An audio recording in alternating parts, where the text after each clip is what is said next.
So chapter 9. Chapter 9 is going to be quadratic functions and equations is the name of the chapter. So quadratic functions and equations. And basically, what does that mean to like normal people? Quadratics are going to have an x squared is probably the easiest way to say it. You're going to have your independent variable squared. That makes it a quadratic. So it's going to be like a U shape if you graph it. So we're doing that type of stuff. We had a chapter on like a whole bunch of things with lines. We're going to do similar stuff, but now all with parabolas or with these quadratics. So 9.1, where are we starting when we talk about quadratics? We're just going to look at identifying quadratic functions. What do they have in common, that type of thing. So 9.1 is identifying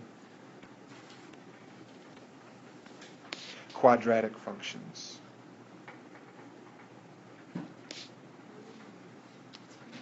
Kind of what's the point of quadratics? That for me, having the physics background, quadratics are awesome in that anytime you have a projectile, like you throw an object, its height is going to form a quadratic essentially. So if you're doing anything with shooting rockets or throwing balls or something like that. So there's lots of practical hands-on applications as you go through and do this. All right, Roman numeral 1, I just titled it quadratic functions.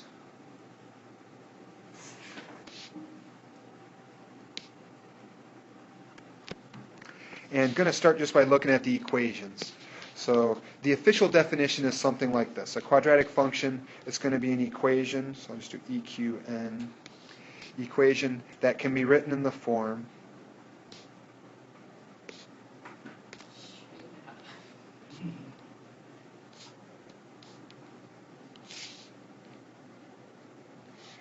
and it'll look familiar from this last chapter we did. Y equals ax squared plus bx plus c.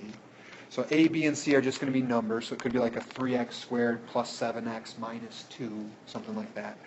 But like I said before, you have to have this x squared, so they include in there, and a does not equal 0. So you don't have to have like a plus 5x or something like that in there, but you have to have the x squared term. And I'm just going to write down a few examples. You could write down some, you could write down all of them, but one that's going to like real nicely fit that would be y equals 3x squared minus 2x plus 7. Because if we did that, do you agree my a is going to be a 3? My b, tricky question, b is going to be a negative 2, because it's this plus bx, but we have a minus 2, so b is a negative 2 technically right there. And then c would be a 7. But you could take and do other things like just y equals 4x squared. Now b and c are 0. There's 0 x's and 0 constants. Zero's numbers by themselves, but we have to have some number of x squareds. Or you could even say y equals x squared. In that case, a is this number in front of x. What's a for y equals x squared? A is just a 1. Nice job, Caleb. You don't have to write it in because it's a 1. If you were to have something like, so the bad example would be y equals 5x minus 7. I wouldn't maybe write this down, it's up to you, but is this here a quadratic? Nope, it's going to be a straight line, nice straight line. If you want to save your notes, you could like put a little squared after the x. Now it's a quadratic, something like that.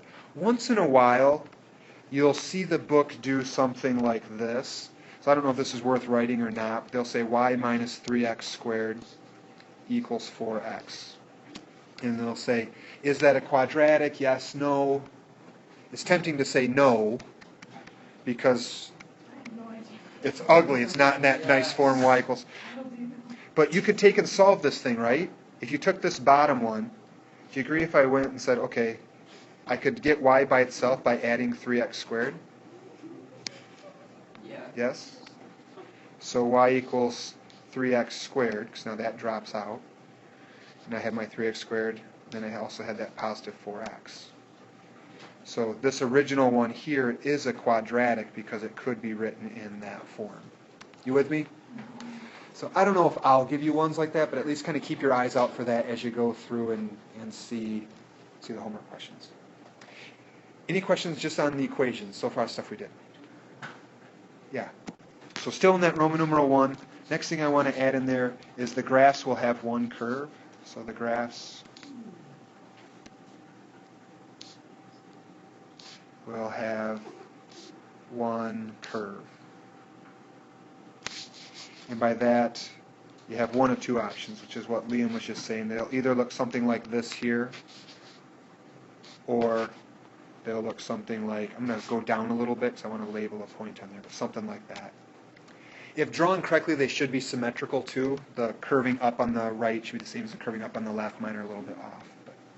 But yeah, they could open up, so they'd be like a U shape like this one, or they could open down and be an N shape. So there's one point that those have in common, and I'm just going to label it here. They have a vertex. And the book talks a lot about the vertex either being the maximum or the minimum.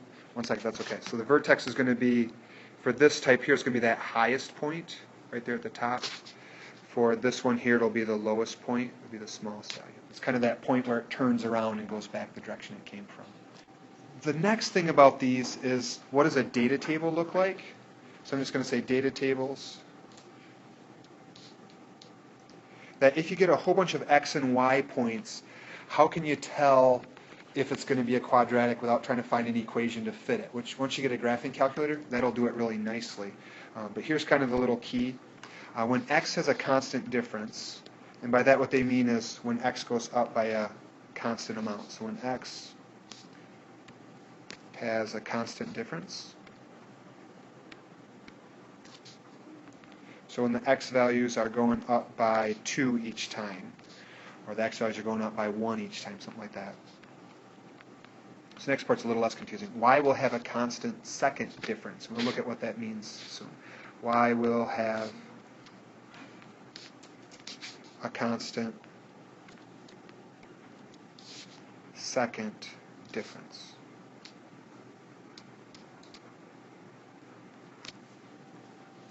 And I'm just going to make a chart, a little data table. So I have x in my left column, y in my right.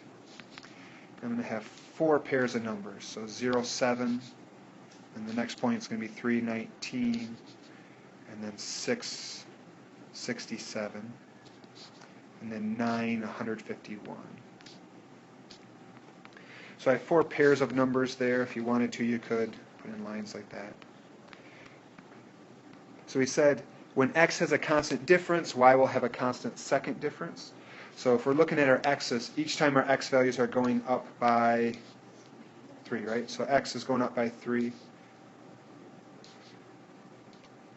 And difference is just you subtract to find the difference between two numbers. So 3 minus 0 gives me the plus 3. 6 minus 3 gives me the plus 3, and so on. Now, why we need to do that twice? So my first number is there. The difference between 7 and 19 is 12. So we add 12. Now, it won't be 12 this second time. If I do 67 minus 19 gives me 48, plus 48. Then 151 minus 67 gives me plus 84. Be the 51 plus 33. Good so far? So they're not the same yet, but if we were to do the second difference over here on the y's, it's now saying, what does it take to get from 12 to 48? 48 minus 12 is 36.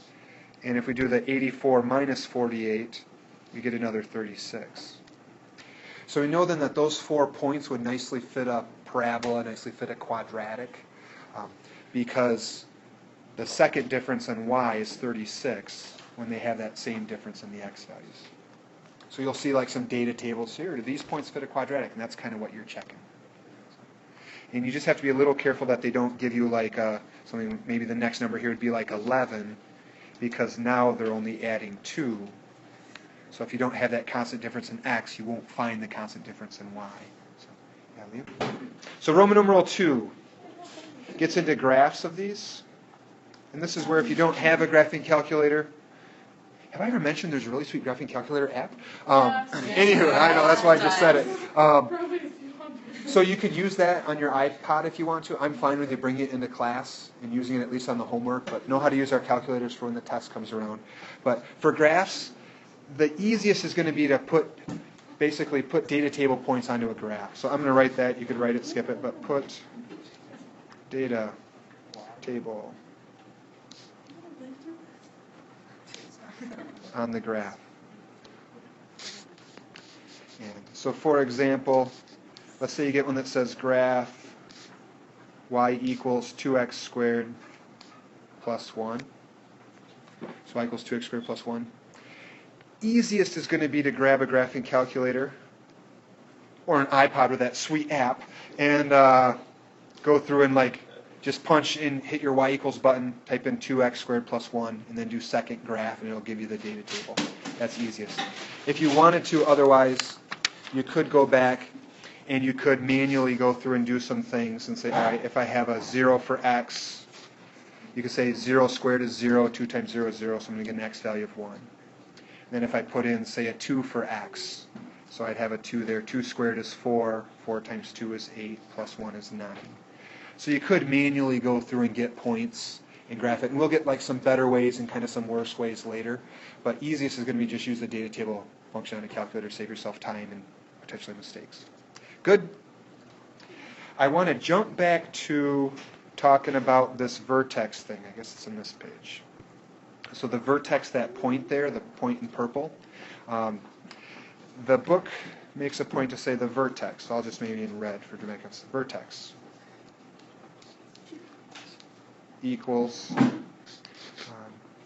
it's the maximum, or I'm going to say the highest point, or it's going to be the minimum. By that we mean the lowest y value. In other words, and here's the question, how do you know when it opens up or opens down? If you have a y equals ax squared, maybe you have the plus bx plus c, it all has to do with this letter a right there. If a is positive, so if a, we'll say, a, you could say is greater than 0 if you wanted to. I'm going to say a is positive. Positive people, do they smile a lot or frown a lot? Oh, pessimists. All right. Positive people smile a lot. So if you have a, if a is positive, they're smiling like you have the, granted the eyes and the nose aren't part of the graph, so don't put that in. But so positive people, they smile a lot, your parabola is going to open upward, your quadratic opens up. If a is negative, negative people, Hey, I'm up there. negative people get back their algebra test. No! But okay. But a is going to be that x squared coefficient. A is whatever the number is in front of x. So if you have a y equals 2x squared, your parabola is going to look something like that without the eyes and nose. If you have a y equals negative 4x squared, it's going to be something like this downward facing one. So Roman numeral 3, a domain and range. Do you remember doing domain and range way back at the beginning of the year? So which one is possible x values, which one is possible y values? Nice. So domain is the possible x values. The way I keep them straight is d comes before r alphabetically and x comes before y. So domain is the possible x values. Range is the possible y values. It's kind of a dorky way to remember it, but it works. So now my question is, if I have a graph that looks like this thing here, if we're looking at the domain, for any parabola, whether it opens down, whether it opens up, like that thing there, what's the domain going to be? Is there any x values that wouldn't be included? Yeah, Liam? So it's kind of an unfair question. So if you have a parabola or a quadratic like this thing here, that it shouldn't ever get to a point where it's vertical. So in other words, that if you go far enough, this thing here should be going down, getting steeper and steeper, but it should get, off to like, I don't know, 68 million, to the right. It should just keep going and going and going and going, off to infinity, actually. So, so domain is going to be all real numbers for any parabola. So all real numbers. So domain, I'll just say is all real numbers. And if you go back to the original equation, y equals, I don't know, we'll pick one, y equals 5x squared plus 7x or something like that. Plus 2 if I had room, or plus 7 if I had room. Is there any number you couldn't put in for x? No, you could put a positive number in for x, you could put a negative number in for x, you could put in a 0, you could put in a decimal. So anything could go in for x. Okay, couldn't put in an imaginary, actually you can't put in an imaginary number. All right, that comes in algebra 2. Last thing though, range. So range, the possible y values, do you agree you're going to be cut off with y values? Like for this one here, that's the largest y value for that one that faces down. For the one that goes up, the lowest possible y value is going to be that height right there on whatever your graph is. So we can end by saying the range, that I'll say it's the minimum and up. So if I have a parabola that opens upward, a quadratic that opens upward, it's going to be that minimum value of the vertex and all the numbers above it. Or if you have one that opens down like this here, then it's going to be your maximum y value and the ones below it. Or max and down. So in other words, all the range values are going to be something like, well, maybe I should put one in. If I were to take and say for my parabola here, I wouldn't mess up your notes with this, but if I were to say something like this here is my graph, and maybe this is like a -1. Now my largest y value is a -1 right there. So the domain would be the set whose members are y is less than or equal to -1. So range will always be something like that. Y is greater than or equal to this number, or y is less than or equal to that number. And that's the end.